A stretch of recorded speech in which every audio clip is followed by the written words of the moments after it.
Siang kakak saya bilang 5 tahun 100 juta dan orang ini bilang kerjanya susah, sampai dia harus panas-panasan, dia harus ngekos kayak gitu menderitanya. Saya mulai mikir ini kerjaan mulai masuk akal.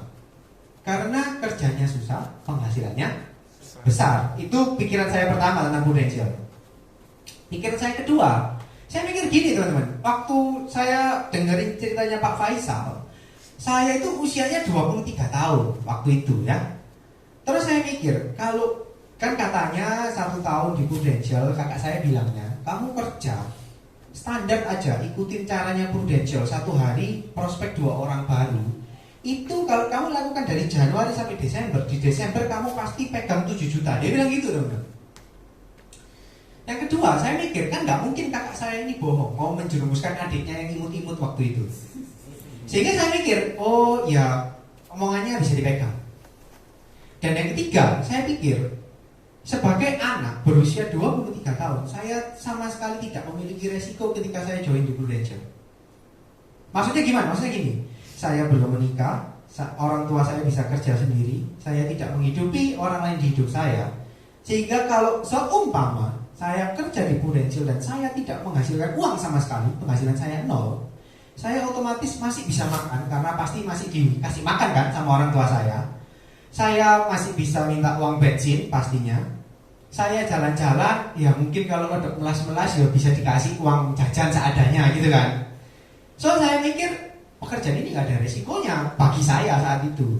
Loh kenapa nggak tak coba suatu pekerjaan yang tidak beresiko, tapi kalau kamu coba dan kamu berhasil, kamu mungkin bisa menemukan ladang emasmu sendiri.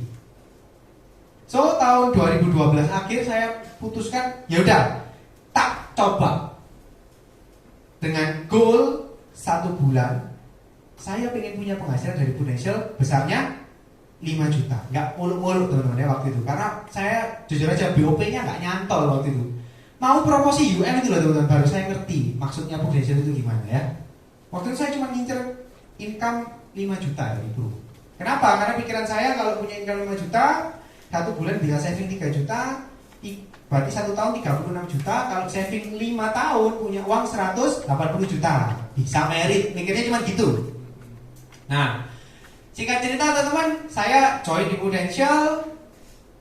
Terus saya bingung teman-teman ya, iki sing mau diprospek sopo kan gitu, bingung. Kenapa kok bingung? Karena saya ini termasuk anak yang introvert teman-teman ya.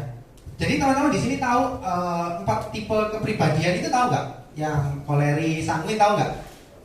Nggak tahu ya? Yang ada koleris, ada sanguin, terus ada apa lagi teman-teman? Pragmatis, itu ngomongnya nggak tahu. Wah. Satunya melankolis, betul. Asumsi saya teman-teman, kalau Anda bisa menyebutkan namanya, berarti kurang lebih Anda ngerti ciri-cirinya kan gitu ya. Nah saya ini kan anak psikologi tuh teman-teman, jadi sudah biasa berkutat dengan alat tes ya.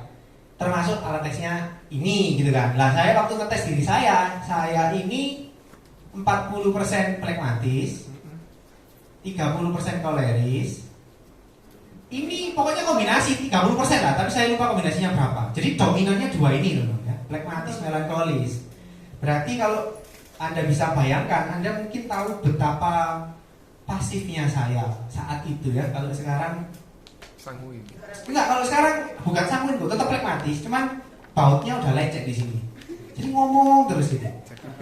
Jadi saya ini anu banget teman-teman. Apa? Kalau nggak diajak ngomong, saya nggak akan ngomong. Jadi kalau Anda sama saya sebelahan gitu ya, saya betah loh. Nggak ngomong sama orang itu berhari-hari, saya pasti betah. Karena saya tipikal orang yang waktu itu kalau Anda nggak ngajak ngomong, ya aku nggak ngomong. Kalau saya nggak ada perlunya sama Anda, ya aku nggak ngomong. Kalau termasuk yang paling parah itu gini teman. Kalau misalnya sih agak muda bawa coba Johnny Johnson. Kan kok Johnny kan wis rodok senior. Nah misalnya yang ini di belakangnya ibu jilbab kuning ini, siapa namanya? Andri. Kamu pasti masih muda kan? Nah umur berapa kalau boleh tahu? 23. Oh cocok ini sama seperti saya umur 23 ya. Kalau misalnya saya sama Andri ini adalah teman SMP saya, berarti kan udah kira-kira sekitar 10 tahun lebih nggak ketemu gitu ya. Terus kita ini nggak sengaja nih ketemu di GM misalnya ya. Terus saya lihat, wih Andri itu lagi di depannya toko Ceski misalnya. Saya itu padahal mau ke Ceski mau beli minum gitu ya. Ketika saya lihat Andri, kalau waktu itu ya 100% bahkan 1000% saya nggak akan jadi beli ke Ceski. Saya akan menghindari atau saya akan menunggu Andrinya pergi dulu baru saya beli. Kenapa? Karena saya waktu itu adalah tipikal orang yang sangat tidak nyaman kalau harus ketemu orang terus disapa, terus harus ngobrol, padahal sudah lama sekali kita tidak bercengkrama. Saya nggak nyaman banget dan saya menghindari. Oke? Sehingga teman-teman waktu saya join, jujur aja saya tidak memikirkan bahwa saya adalah orang yang seperti itu. Yang saya lihat cuma 3 alasan tadi, tidak punya resiko, kakak saya tidak bohongin saya, dan saya lihat ada orang yang bisa